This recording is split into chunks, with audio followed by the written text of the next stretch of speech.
Alright, welcome back to Meteorology 101. In this video, we're going to follow up on these systems from the last couple of days. We had a nor'easter pushing to the northeast, obviously, and we're going to keep an eye on that system, see if it filled anymore or deepened. We suspect that it filled as it pushes to the northeast, and we're going to find out what kind of onshore flow weather we got. And then we were talking about the cold front that was pushing down pretty much into Texas out of that nor'easter, and then we're seeing positive vorticity advection in that area right around that low, and we were talking about maybe a low pressure system forming up on the tail end of that front. So as we said, fronts would stall out, start becoming stationary as a system gets wrapped up in itself, and then it could start moving at a slower pace.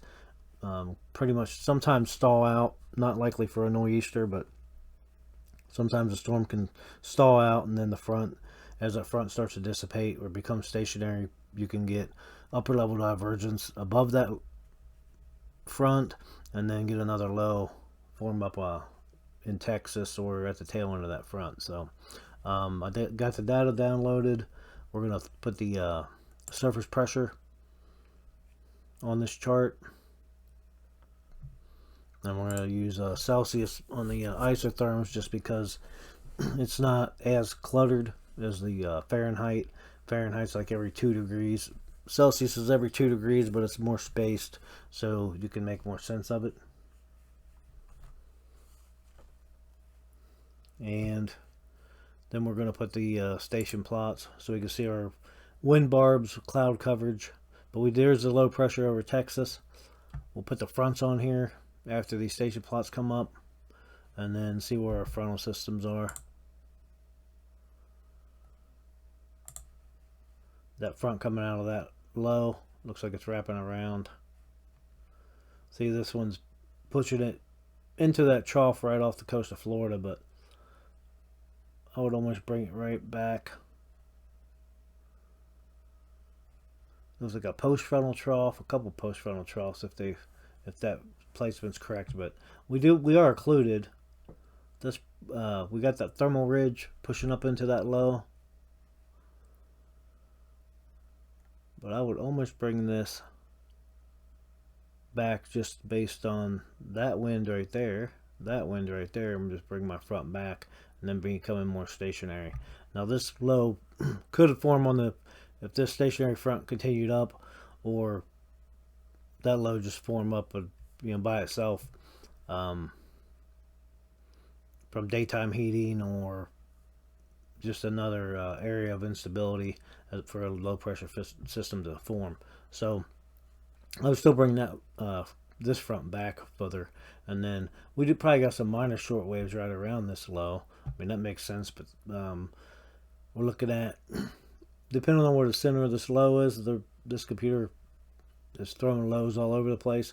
We had low pressure over West Virginia, pushing up into Pennsylvania, so I would kind of aim for the one in Pennsylvania as being the real low center. We'd have to clear some of this out, look at our station data, and then go from there. And I think that's what we should do. So I'm going to go ahead and erase this. We're going to pull up the station plots again. Then we're going to go get the pen.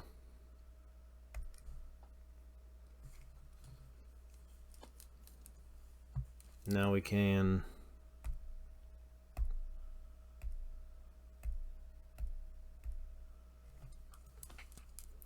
get over here to a where you guys can see this stuff. Now, if we throw our low pressure on this thing for now, let's get a look at that. We're looking for rotation, so we see. Move my chart around just a second here.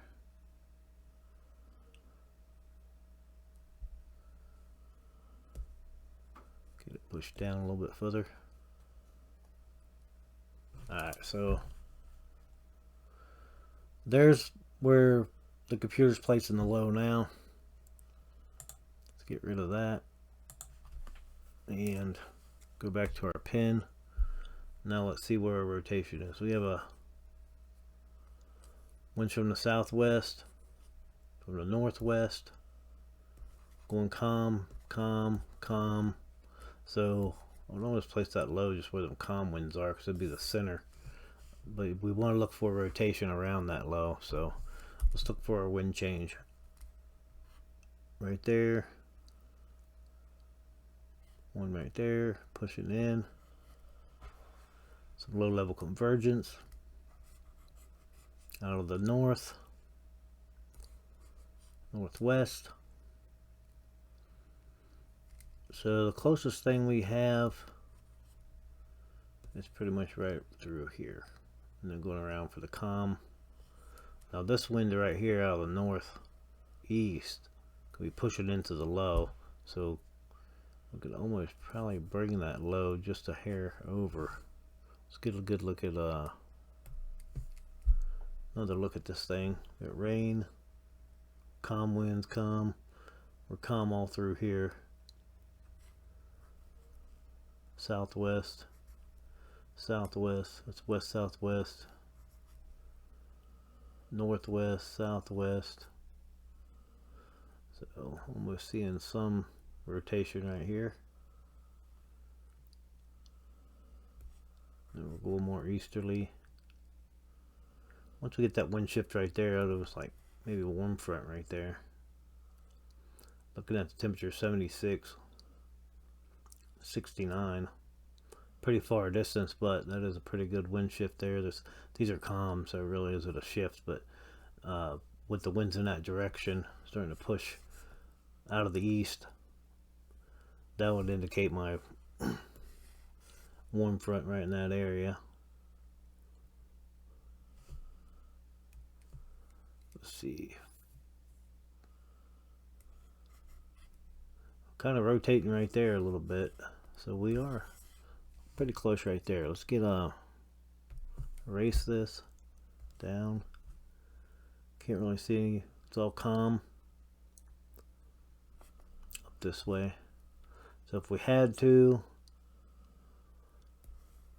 we could always put it about where that system was, where the computer was putting. That's pretty close. Let's go with based on our movement.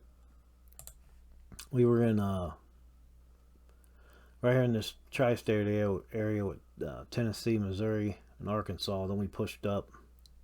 It went up into West Virginia. Now shooting up off the coast of just over Jersey area. We're pushing into Pennsylvania.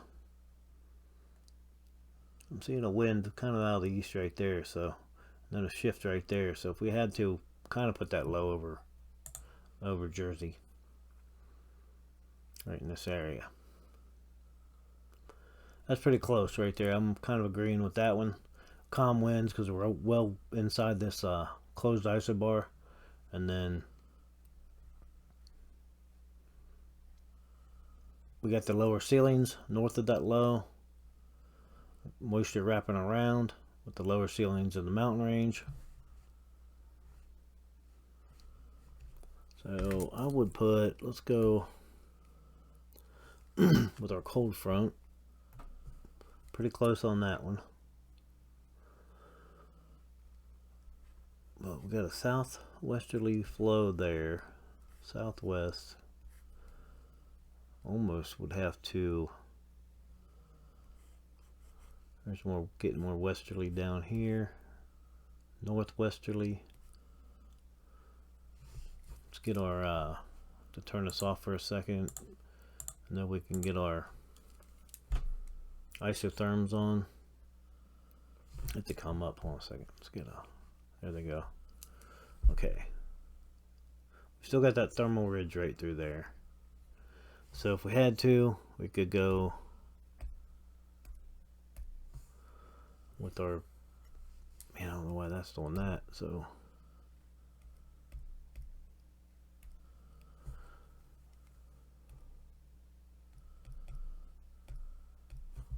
okay, let me erase this. Alright, occluded front.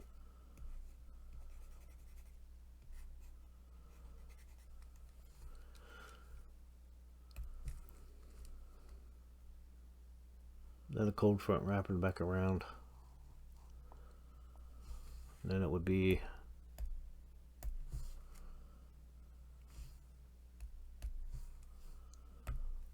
get rid of that. Kind of stationary right through here. Let's go.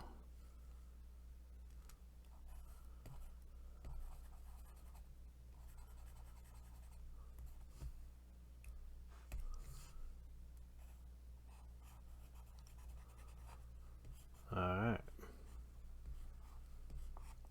A little messy. I'm not the best drawer with this pen. Touchscreen.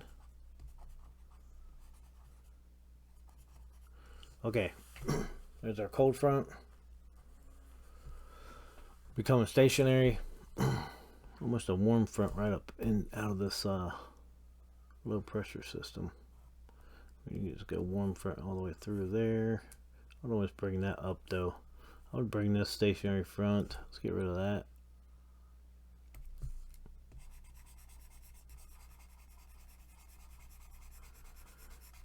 Alright, now there.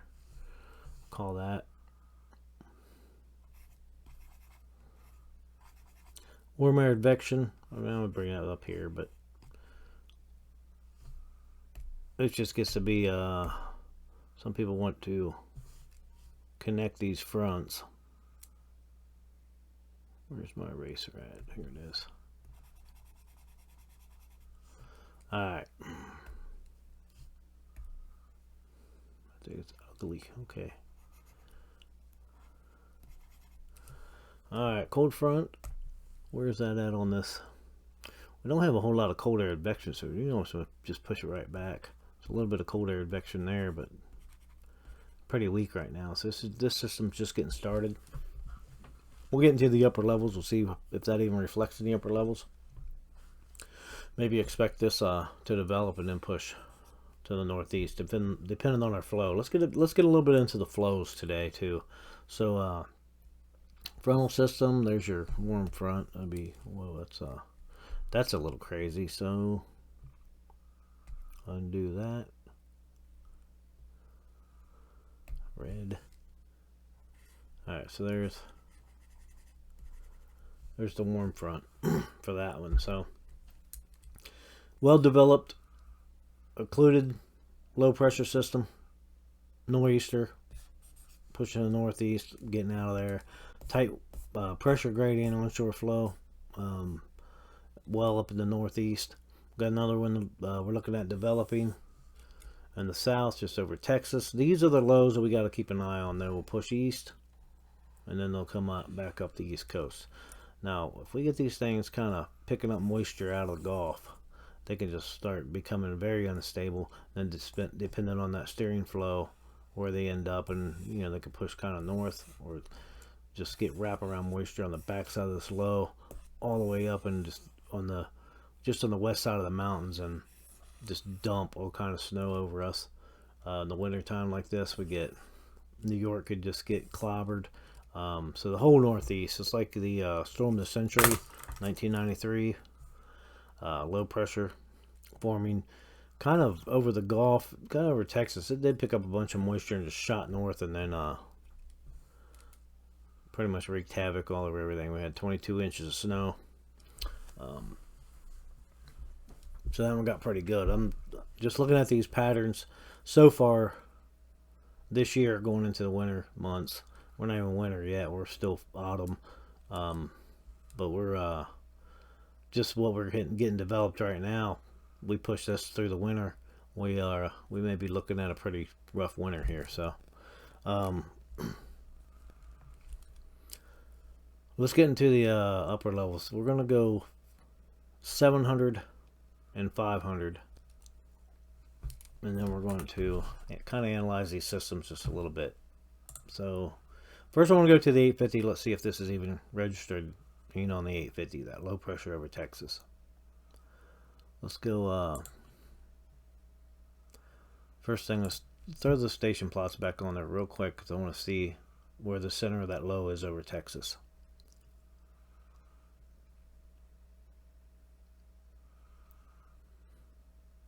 So we got our kind of a northeasterly flow right there, then just southeasterly, but southerly, northerly, westerly. So I mean, we are kind of central Texas. If there's a low there, let's go up to the 850 and let's find out how much it registers up there. We gotta do that balance tight again. Let's go. Keep the screen from popping up on your screen. I just keep it looking neat. Okay.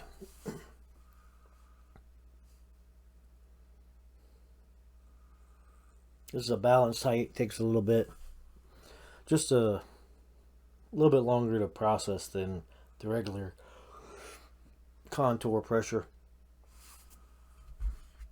Lines of equal height is a contour, so to process that data from the upper air balloons, it just takes a little bit longer to balance it out because these computers like to just extrapolate. They like to smooth everything out. So alright, so that low, we got a trough over Texas, ridging trough. I mean, that's pretty intense there, but we're not too concerned about that. Troughing, reaching up to the 850, and then we are stacking back off of Jersey over to Pennsylvania with that low pressure system.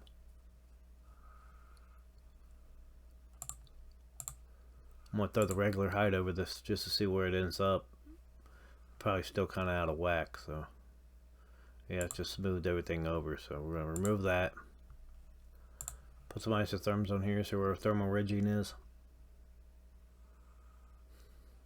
Really don't have any. We got thermal troughing, so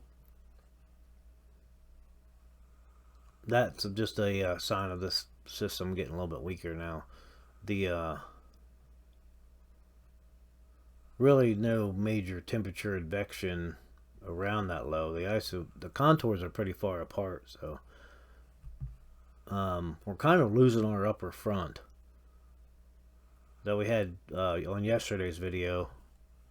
We had that. Let's throw the data up here. Let's get this maxed out real quick. Get to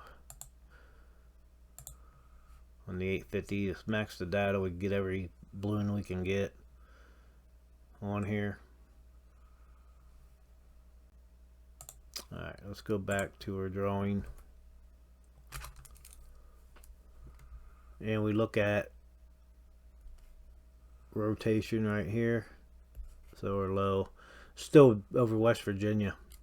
I mean, it has kind of stalled out. There's really no advection here. There's our isotherms. So we don't have any contours really crossing. Right here we got some crossing, but they're becoming parallel where it matters, where we got a 30-knot wind.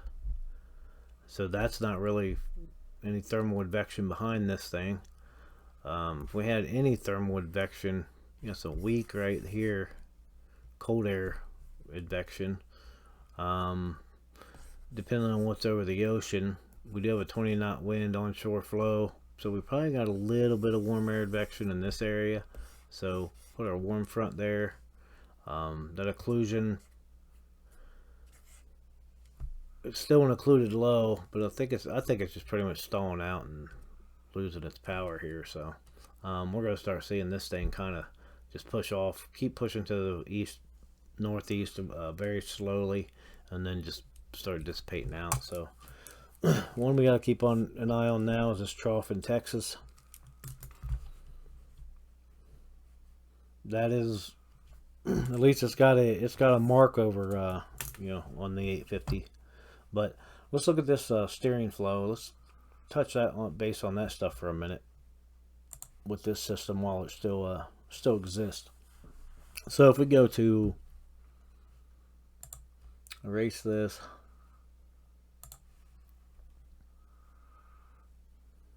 Go up to the 700.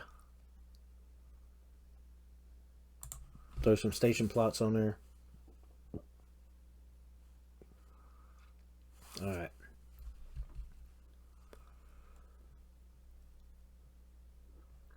So what we're going to look for on here is,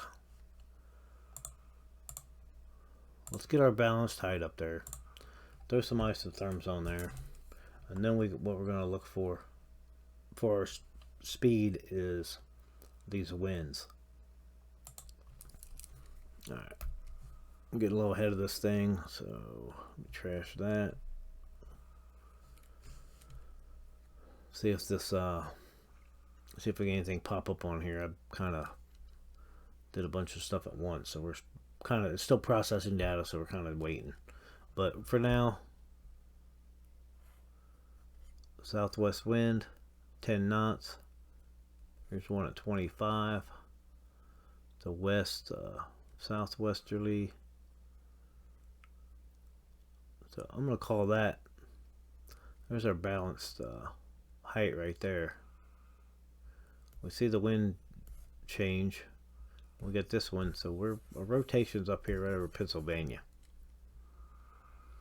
Let me go clear this out. See, so we were at the 850. Right there. And that's just a 5-knot wind, so that could just be variable in the center of this low.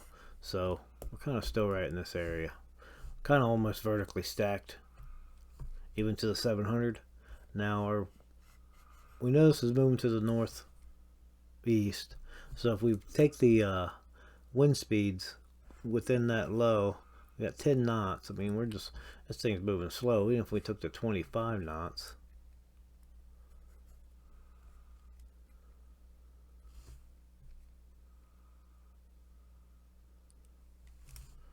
let's see. What we are looking for is 70%, because we are on the 700 millibar chart. So we're looking at 70% of the winds around this low. So 10 knots, 7 knots. So if this system is moving at 7 knots, I mean, I could buy that because we were over West Virginia. Now we're just barely over. Well, actually, we're over Jersey on the surface chart. So, basically in 24 hours, it's moved, that distance. So I'm not sure what that distance is. I think I can find out here. Let's go clear this out. Turn this off, and I think I can drag. Let's just drag from West Virginia to Jersey, and at the bottom of my screen it shows 310 miles.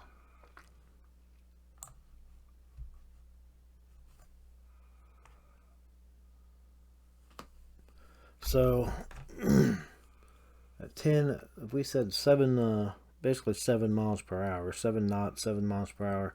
Once you're under 10 knots, it's pretty much the same. So that's 168 miles in a 24-hour period. So if we like I said, go back to our measurement, we have 342, so we need to double that. So if we take the 25,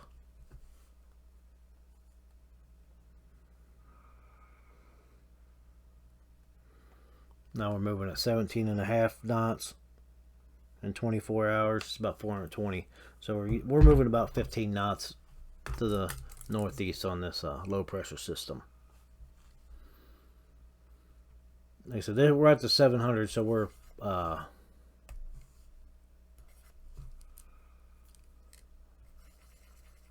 we're stacked back from Jersey on the surface. We are stacked back to the 700. We are probably going to start going vertical. We got one isobar that's closed. We got 35 knots there. We had 25 down here. So if we took the 25 right between the 10 and the 25, we're pushing about right on that speed. So another one is going to the 500 millibar chart.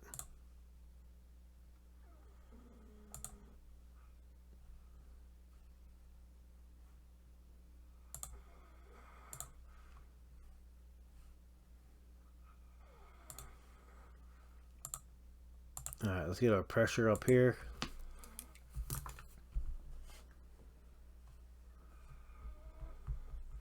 Then we'll take a look at where our low pressure center is, because this thing was pretty much closed.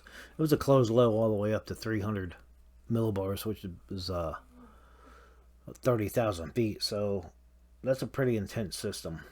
That's why I still think that occlusion on the surface is there. We're not that air mass, where the air masses have met, the cold air riding under the warm air, we haven't modified enough to make a major change there. So now we're stacking back from Jersey. We went to Pennsylvania, almost vertical, a little bit to the north in New York. So it's becoming vertically stacked. Get the isotherms, and then we'll go with the station plots.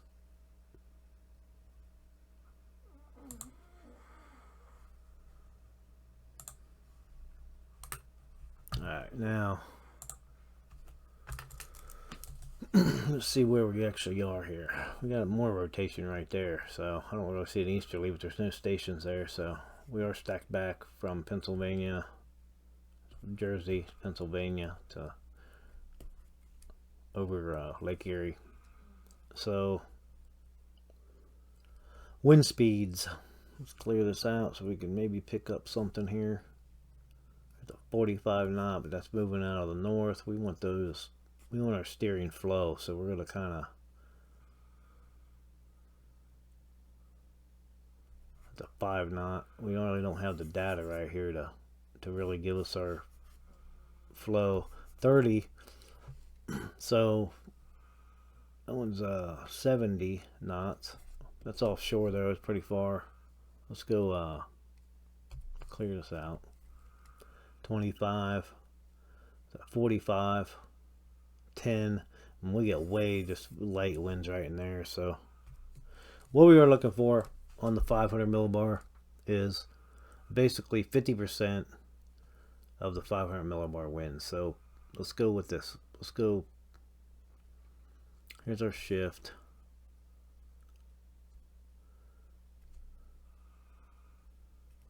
Right there. So right behind that front. Right there. Weak thermal advection. We do have some thermal advection right there at the 500 there. So let's just go with that. We can go 50. That's 25 knots. 50% of that. There's 20. So, but 50. That's our wind shift there. So we want to stay behind that front. So 50% of these values, 25 knots. So this throttle system moving at 25 knots. Which we said we were moving in between what 15 and 20 knots on that low pressure system moving up. The frontal system moving 50% of the 500 millibar winds moving about 25 knots. So it's pushing on out. Now, like I said, this thing's getting wrapped up in itself pretty good and starting to.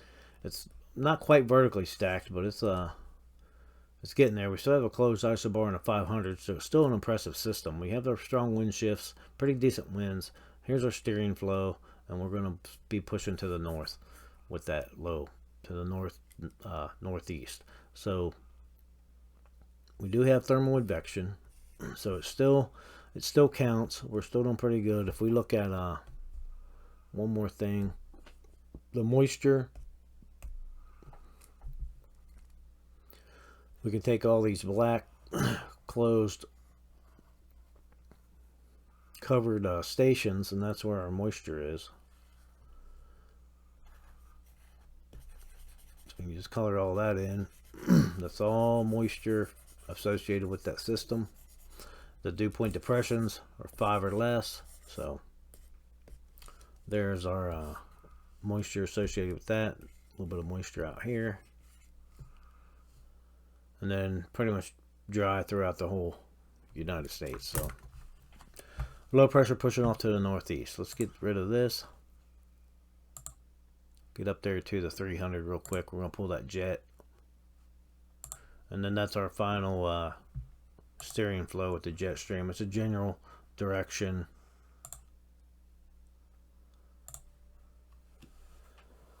Of our steering flow. A pretty good direction of our steering flow. I mean, There's 500 millibar, 700 millibar charts. That's a 50%, 70%. There's your speeds. I mean, it gives you a pretty good indicator of the speed of these systems, speed of the fronts, and then you can tell if you have a fast moving cold front, slow moving cold front. And like we did yesterday on that video, was show the upper fronts and the slope of the front, and then we can determine, where the weather is associated with that front.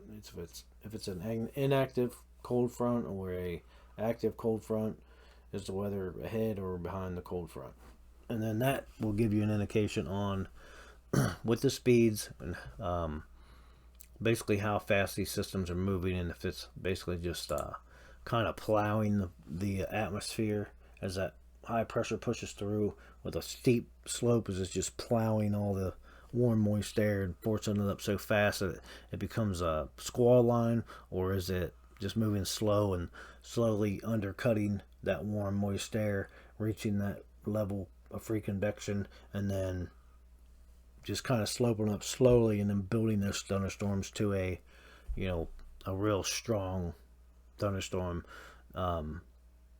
with a slow moving, giving it time to build, and with the available moisture and instability, of course. But is it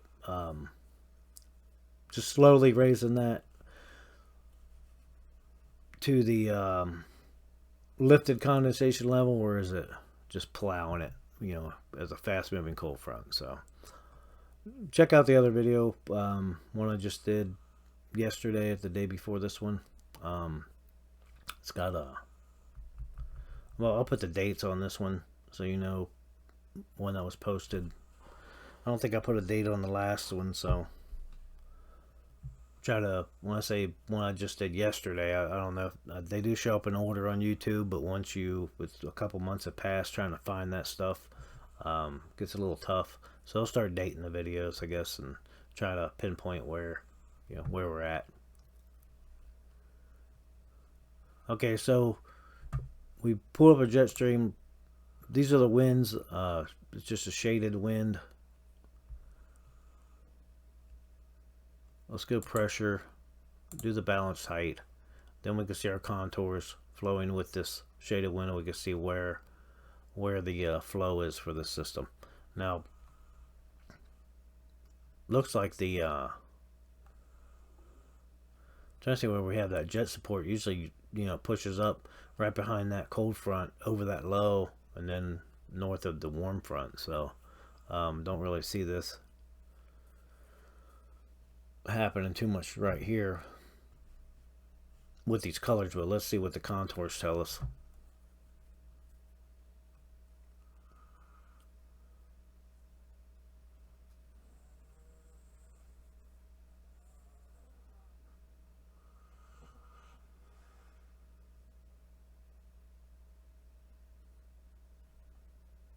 Alright, there we go. Now I've got the isotherms coming up. These are some pretty tight gradients. You can see these winds pushing to the south. We've seen our flow. Let's get these station plots on here. And then that low pressure system to the north, kind of pushing up. So we know our occlusion is coming out of that low, shooting across, and then with that jet stream pushing up, it has to go behind that triple point. So the triple point's got to be down more into this trough now, and then that cold front coming back. But the with the jet stream pushing over this low, I mean, we get some pretty light winds over within the center of that low, and just right around it, 85 knots there, 75 knots there. So strong on the outside, weak on the inside, and that just shows basically we're just getting it is starting to become vertically stacked, getting a little bit weaker. But we still haven't included a low pressure system with a closed isobar at 300 millibars, so by no means is this a weak system. Tight gradient, the contour gradient, and we got real strong winds. Our jet max is about 105 knots, so we're doing pretty good with that one. We got one jet max and a ridge. As it starts moving out of that ridge will weaken. But as if it moves into that trough, starts pushing south into that trough, then that trough could deepen, and this could intensify the system just a little bit, keep it moving, keep it alive. So keep an eye on that. We got that low pressure system over Texas starting to develop. Once that thing develops, it starts pushing east, and if it starts getting any kind of upper level support and then gets under this jet stream, then this jet can have some speed convergence or speed divergence, directional divergence, and start sucking mass out of that low, and then start developing it very well, and then become another nor'easter that follows this one up. So let's go look at the models. Let's get out here for a second. Let's go. I'm gonna leave you up on that chart just a minute. I'm gonna pull up tropical tidbits I use for the models for just a quick reference. Pivotal weather's another one that has a little bit more options, but this one's just a little bit user friendly. So we're gonna go.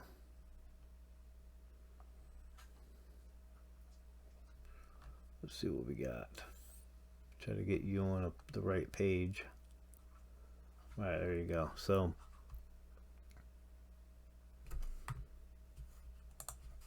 now we can see what the system's doing. Now we got some pretty significant weather with the onshore flow up there, right around.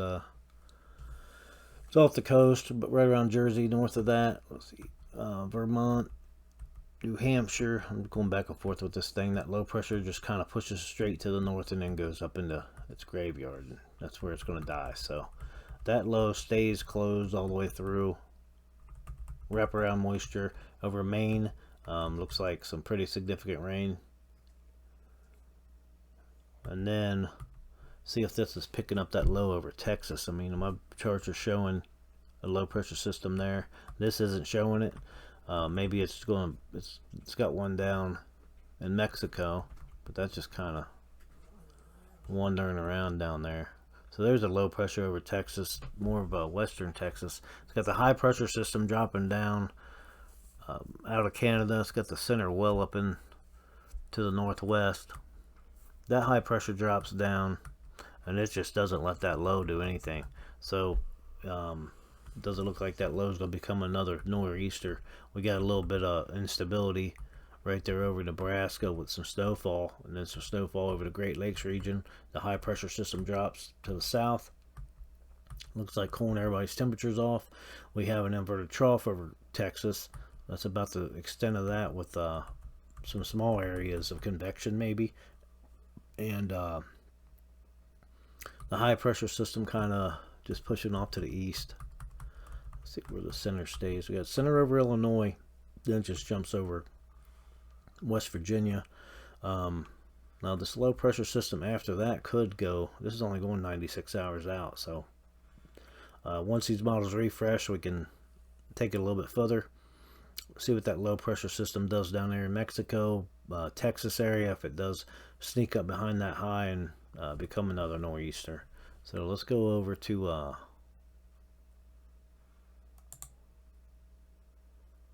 gonna go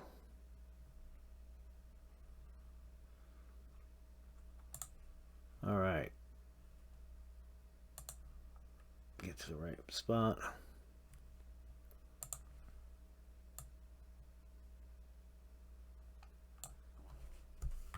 Okay, now we can move this one. Like I said, that low pressure system over the northeast, pushing north, wrapping around over Maine, and then just kind of pushing almost directly north from there. So let's go back. We got that low pressure system over Texas. Looks like that's pushing south because that high pressure is pushing out of Canada, and that's just kind of going to block everything. Gives me a pretty good closed high right there over Missouri.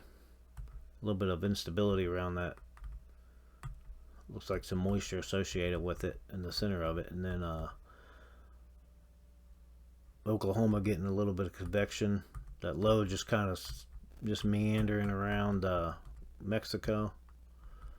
These model runs are just not there yet either, so looks like they both got the same. What are we going, 99? We're going 102 hours out on this one. So we're pushing some convection over to the eastern part of Texas. High pressure dominating the northeast. And over the Great Lakes region, looks like some isolated areas of snow, maybe some lake effect. Other than that, going backwards now. That high pressure pushing down out of Canada, and that's going to keep that low over Texas tamed, and it's not going to develop and do anything. So it doesn't look like it. Always that chance. Let's go back to the charts, and then we could pull a vorticity chart. Close this out. We'll go back to the 500. And then we can run our vorticity. Now the heights are going to be off on this, but the vorticity should be pretty accurate. See where the upper level divergence is, any kind of rotation. That's over North Carolina up to the northeast. So we're not even really getting any positive vorticity associated with any of this stuff. We do got that a little bit dropping down into western Texas, right? You know, the low was kind of, I guess, a little bit north of that. So, you know, there is a little bit of indication of rotation right there and upper level divergence. So that's keeps that system alive right now. But with that high pressure will always block. It always rules. The low pressure can never push a high out of the way. High will always push the low out of the way. So it's higher pressure, it's dominant. So as long as it drops out of Canada, clears out the eastern United States, then the low pressure has no say. It's going to just go hide in Mexico. So we'll run our severe chart, which it's a little late in the year for this anyway. We're coming out of that season, so looks like any chance for any heavier precipitation would be up in Iowa. This is pretty intense right there too. So let me get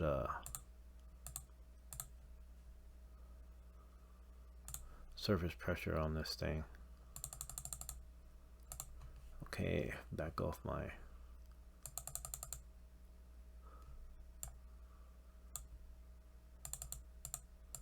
alright, there we go. What do we got going on here? A little cluttered. I got the surface pressure over top of this severe chart, so we just got some high winds right straight out of the north. That's a tight pressure gradient on that low, on that surface chart.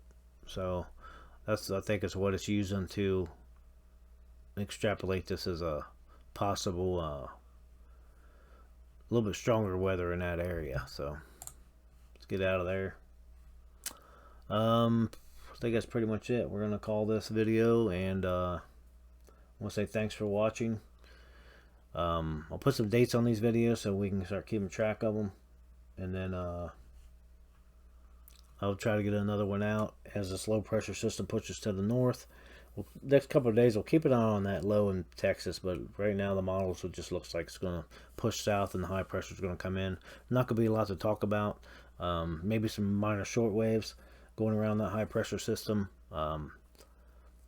Cold air mass, cooling everything off. We'll see what the temperatures drop to, and then like I said, probably no major significant weather to talk about as that high pushes through. So I'll get another video out soon. I'm going to cover a little bit more on the atmospheric physics for the study course, and until then, get your head in the clouds.